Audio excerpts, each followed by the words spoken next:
જિલ્લાના વિવિધ ગામોના અસરગ્રસ્ત ખેડૂતો આજે મોટી સંખ્યામાં ભરૂચ કલેક્ટર કચેરી ખાતે એકત્ર થયા હતા અને power grid transmission line project હેઠળ જમીન સંપાદન અને વળતર પ્રક્રિયા સામે વિરોધ વ્યક્ત કરી કલેક્ટરને આવેદનપત્ર પાઠવ્યું હતું। ખેડૂતો દ્વારા યોગ્ય મૂલ્યાંકન, પારદર્શક પ્રક્રિયા અને ન્યાયસંગત વળતરની માંગ ઉઠાવવામાં આવી હતી। આવેદનપત્રમાં ખેડૂતોનો આક્ષેપ હતો કે અનેક ખેડૂતોને કાયદેસરની નોટિસ સમયસર મળી ન હોવાથી તેઓ સુનાવણીમાં પોતાનો પક્ષ રજૂ કરી શક્યા ન હતા। ઉપરાંત કેન્દ્ર અને રાજ્ય સરકારની માર્ગદર્શિકાઓ હોવા છતાં વિવિધ જિલ્લાઓમાં પણ વળતર માટે અલગ અલગ ધોરણો અપનાવવામાં આવતા ખેડૂતો સાથે અસમાનતા થતી હોવાનો પણ મુદ્દો ઉઠાવવામાં આવ્યો હતો। ખેડૂતોના જણાવ્યા મુજબ સરકારી જમીન અને ખાનગી જમીન માટે વળતર નક્કી કરવાની પદ્ધતિમાં ભેદભાવ રાખવામાં આવી રહ્યો છે।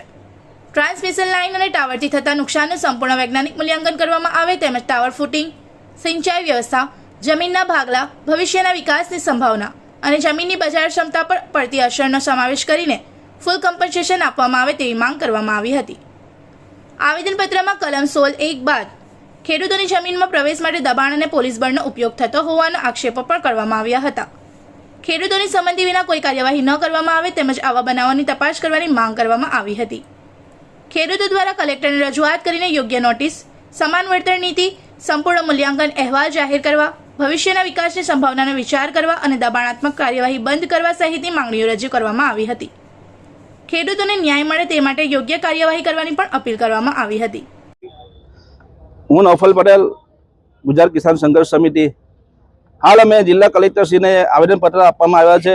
હર વખતે અમે વળતર માટે આવતા હતા અને વળતરને વધારવા માટે આવતા હતા। તો આજે અમારો મુદ્દો થોડો અલગ છે કે અમે જે ટેલિગ્રાફ એક્ટ 1885-16(1)ની કલમ હેઠળ જે કલેક્ટર સાહેબ હિયરિંગ કરે છે એમાં કંપનીને અને ખેડૂતોને સાંભળે છે અને સાહેબને જે યોગ્ય નિર્ણય લાગે નિર્ણય કરે છે।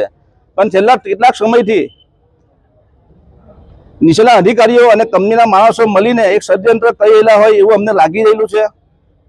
જે ખેડૂતને નોટિસ પહોંચવી જોઈએ એમાં ઓછામાં ઓછા 2-3 દિવસનો એને તૈયારી કરવાનો સમય મળવો જોઈએ નોટિસનો જવાબ આપવાનો।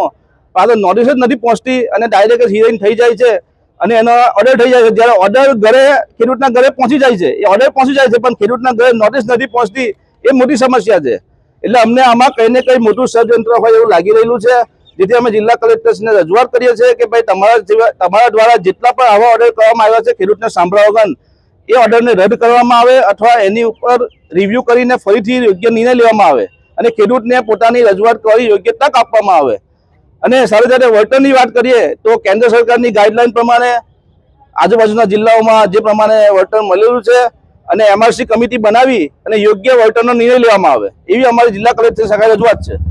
કલેક્ટર શ્રી જે ઓર્ડર કરે છે ઓર્ડર શાનો હોય છે? એ 16(1) નો ઓર્ડર એવો હોય છે કે ખેડૂત જ્યારે પોતાના ખેતરમાં કંપનીને ના પાડે અને ખેડૂત જ્યારે પ્રતિકાર કરે તો કંપની કલેક્ટર સાહેબના સને જાય છે અને રજૂઆત કરે છે કે આ ખેડૂત અમને ખેતરમાં કામ કરવા દેતા નથી, ખેડૂત વિખવાદ ઊભો કરે છે। એટલે કલેક્ટર સાહેબ ખેડૂતને સાંભળે છે, કંપનીને સાંભળે છે અને પછી સાહેબને યોગ્ય નિર્ણય લેવાનો થાય છે। ખેડૂતની રજૂઆત પણ સાંભળે છે સાહેબ। મારો ખેડૂતને નોટિસ નથી મળતી તો ખેડૂતની રજૂઆત ક્યાં કરવા જવાનો છે? તમારી માંગણી ના સંતોષાય તો આ અમારી માંગણી નહીં સંતોષાય તો દરેક તાલુકા મથકે સત્યાગ્રહ છાવણી બનાવવાના છે। અમે જેટલા બી અસરગ્રસ્ત તાલુકા છે બધા તાલુકા મથકે સત્યાગ્રહ છાવણી બનશે। હાલમાં કેટલી પાવર ગ્રીડનું કામ ચાલે છે અને ભવિષ્યમાં કેટલી આવવાની? હાલ 4 લાઈનનું કામ ચાલુ રહેલું છે અને ટોટલ આખા ગુજરાતમાં ભવિષ્યમાં હવે 58 લાઈનો નીકળી રહેલી છે। એટલે હજુ ભવિષ્યમાં બીજી 5 થી 7 લાઈન નીકળવાની હજુ બાકી છે।